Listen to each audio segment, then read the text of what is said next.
Good morning students, मैं मन वर्मा महर्षि ध्यान कंप्यूटर साक्षरता मिशन की तरफ से लेक्चर लेके आया हूँ एचएससी हिस्ट्री का लेक्चर नंबर 19। इससे पहले 18 लेक्चर हम देख चुके हैं। लास्ट लेक्चर के अंदर हमने देखा था बाबर को। बाबर की मृत्यु हो गई थी 1530 में। उसके बाद उसका बेटा हुमायूं गद्दी के ऊपर बैठता है 1530 के अंदर। 1530 से 1540 तक गद्दी पर बैठेगा।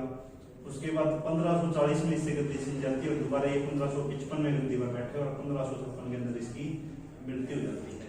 तो 1556 में मृत्यु हो जाती है हुमायूं की। बाबर की मृत्यु हुई थी तो बाबर का आखिरी इच्छा थी कि उसके चारों बेटे कहीं ना कहीं किसी न किसी राज्य के ऊपर राज करे, मतलब उनके बीच में बंटवारा अच्छी तरीके से हो जाए। हुमायूं उसकी आखिरी इच्छा को पूरी करता है और हुमायूं अपने जो 3 भाई है, कामरान है, हिंदल है और अस्करी है, उनको उनका राज्य दे देता है। तो सबसे पहले अगर अपना भाई है उसका कामरान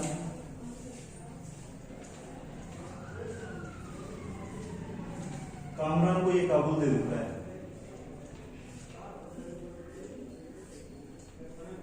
हिंदल को मेवाड़ देता है और अस्करी को संभल दे देता है। और खुद जो हुमायूं है वो दिल्ली और आगरा के ऊपर राज करता है। तो अपने भाइयों के अंदर बंटवारा कर देता है, खुद दिल्ली आगरा के ऊपर राज करता है और शासन करता है। हुमायूं जो है उसको सतरंगी राजा भी बोलते हैं। काफी सतरंगी टाइप का था। 7 दिन अलग अलग कलर के कपड़े पहनता था, अलग अलग वैरायटी के कपड़े पहनता था। इसके अलावा शराबी था ये, अफीम लेने का भी शौकीन था। इसने कोई ज्यादा कार्य नहीं करवाए। इसने एक तो भवन का निर्माण करवाया है और एक शहर बसाया है। तो इसने एक तो नगर बसाया है, कालिया की अगर बात करें तो एक नगर बसाया है, इसका नाम है दीनपना। इसके अलावा इसने भवन बनवाया है, इसका नाम है शेर मंडल। इसी भवन के अंदर इसने एक लाइब्रेरी बनवाई है। तो इसके कार्य बस इतने ही होते हैं। ज्यादातर ये शराब ही पीता रहता है, अफीम लेता रहता है, मतलब नशे का आदी है। आगे इसकी बात करें तो 1539 के अंदर ये बंगाल गया हुआ था। बंगाल गया हुआ था तो वापस आते समय बिहार के अंदर आता है और बिहार का जो गवर्नर है वो है शेर खान। बिहार के अंदर आता है, दिल्ली के दिन ही है बिहार उस समय, और शेर खान इसका गवर्नर है। मतलब शेर खान इसके अंडर में, हुमायूं के अंडर में ही कार्य करता है, लेकिन शेर खान इसको रोक लेता है और युद्ध के लिए निमंत्रण दे देता है। तो शेर खान और हुमायूं का युद्ध होता है। इसको बोलते हैं चौसा का युद्ध। चौसा का युद्ध होता है।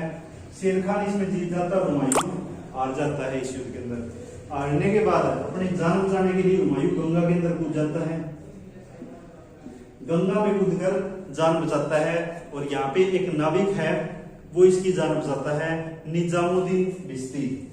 तो एक नाविक है जो इसकी जान बचाता है, निजामुद्दीन बिस्ती। ये इसको बिहार से आगरा तक लेके आता है और आगरा के में आने के बाद हुमायूं इसको कहता है जो तुम्हारी इच्छा है, जो मांगना चाहते हो मांगो, और ये सिंहासन मांग लेता है। ये कहता है मेरे को तो सिंहासन चाहिए। हुमायूं इसको एक दिन का राजा बना देता है और एक दिन में ये चमड़े के सिक्के जारी कर देता है। चमड़े के सिक्के शुरू कर देता है। 1540 के अंदर हुमायूं फिर से युद्ध के लिए बुलाता है। युद्ध होता है कन्नौज का युद्ध।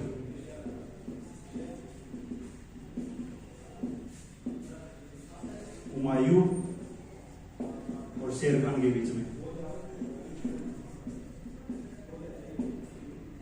जो हुमायूं है इस युद्ध के अंदर तोप लेके जाता है, तोपों को लेके जाता है, काफी बड़ी सेना लेके जाता है, लेकिन इस युद्ध में भी हुमायूं आ जाता है और शेर खान जीत जाता है। तो यही 1540 के अंदर दिल्ली के ऊपर मुगल सल्तनत एक बार के लिए खत्म हो जाती है। दोबारा 1555 के अंदर दोबारा से मुगल सल्तनत स्टार्ट होगी, मुगल वंश स्टार्ट होगा। तो 1540 में जैसे ही युद्ध आता है, ये हुमायूं जो है वो चला जाता है काबुल में।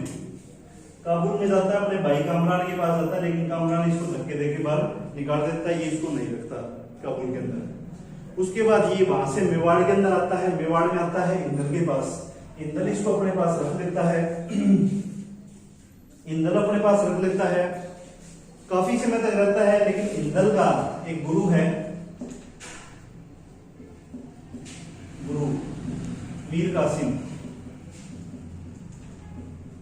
इसकी बेटी है अमीदा बानो। तो इसकी बेटी है, इसके गुरु की बेटी है अमीदा बानो। 1541 के अंदर जो हुमायूं है इसके साथ विवाह कर लेता है। इंदल को ये बात पता चलती है, इंदल काफी गुस्सा होता है, अपने राज्य से इसको बाहर निकाल देता है। तो हुमायूं को यहाँ से भी निकाल देता है। हुमायूं यहाँ से अपनी पत्नी को और खुद निकल जाता है और जाता है पाकिस्तान के अमरकोट में। अमरकोट जाता है ये, जो आज के समय में पाकिस्तान के अंदर है। वहां पे एक हिंदू राजा है वीर शाह, मित्र है ये हुमायूं का, हिंदू राजा है। यहीं पे जन्म होता है 1542 में पुत्र का, हुमायूं के पुत्र का जन्म होता है। नाम इसका अकबर के नाम से हम जानते हैं। 1542 के अंदर इसका जन्म होता है और होता कहाँ है, एक हिंदू राजा के घर में, अमरकोट पाकिस्तान के अंदर इसका जन्म होता है। उसके बाद में हुमायूं अलग अलग जगह पे भटकता रहता है, काबुल में भी जाता है और काबुल में अपना सेना वगैरह इकट्ठी करता है। उसके बाद में ये 1555 के अंदर फिर से आता है। तो हुमायूं 1555 में अपनी सेना वगैरह तैयार करके वापिस आता है। उस समय तक जो शेर खान था इसकी मृत्यु हो चुकी होती है और इसके उत्तराधिकारी होते हैं। तो युद्ध होता है हुमायूं और शेर खान के उत्तराधिकारी, इनको अफगानी भी बोलते हैं। युद्ध होता है, इस युद्ध में इसके जो उत्तराधिकारी है वो हार जाते हैं, मतलब अफगानी हार जाते हैं और हुमायूं ये युद्ध जीत जाता है और दिल्ली के ऊपर फिर से मुगल सल्तनत आ जाती है और दिल्ली की गद्दी पर हुमायूं बैठ जाता है। दिल्ली आगरा में इसका शासन स्टार्ट हो जाता है। 1556 के अंदर ये जो इसने लाइब्रेरी बनाई थी, शेरमंडल भवन में था, लाइब्रेरी के अंदर एक भाषण दे रहा होता है और भाषण देते भाषण देने के बाद इसने काफी शराब पी होती है तो नशे में होता है, सीढ़ी से गिरकर इसकी मृत्यु हो जाती है। तो 1556 में इसकी मृत्यु होगी। उस समय इसका जो बेटा था अकबर, वो था काबुल में,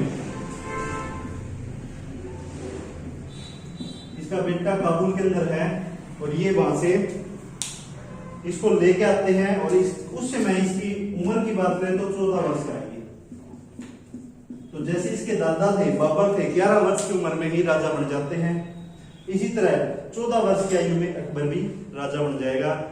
और जो 1540 से 55 का जो समय रहेगा, 1540 से 1555 के अंदर इसमें मुगल खत्म हो गए थे, मुगल यहाँ से चले गए थे और यहाँ पे जो राज करता है, दिल्ली के ऊपर राज करता है शेर खान राज करता है और इसके उत्तराधिकारी मतलब अफगानी राज करते हैं। इस समय में अफगानियों का राज होता है और इसी को हम सूरी वंश बोलते हैं। तो कल हम कंप्लीट करेंगे 1540 से लेके 1555 तक के जो समय था, उस समय भारत के अंदर या फिर दिल्ली आगरा में क्या चल रहा था, वो सारा कंप्लीट हम कल वाले लेक्चर में देखेंगे, जिसमें हम शेर खान को पढ़ेंगे, मतलब जिसने सूरी वंश बसाया था उसको पढ़ेंगे। प्लस में एक राजा और आते हैं, हिंदू राजा, जो आखिरी हिंदू राजा दिल्ली की गद्दी पर बैठते हैं, तो उसके बारे में हम कल पढ़ेंगे। उसके बाद नेक्स्ट लेक्चर हमारा अकबर के बारे में रहेगा, जो काफी लंबा लेक्चर रहेगा हमारा, लगभग 50-55 साल तक अकबर राज करता है, तो सारा हम देखेंगे। तो वीडियो को लाइक, शेयर और सब्सक्राइब जरूर करें। Thank you.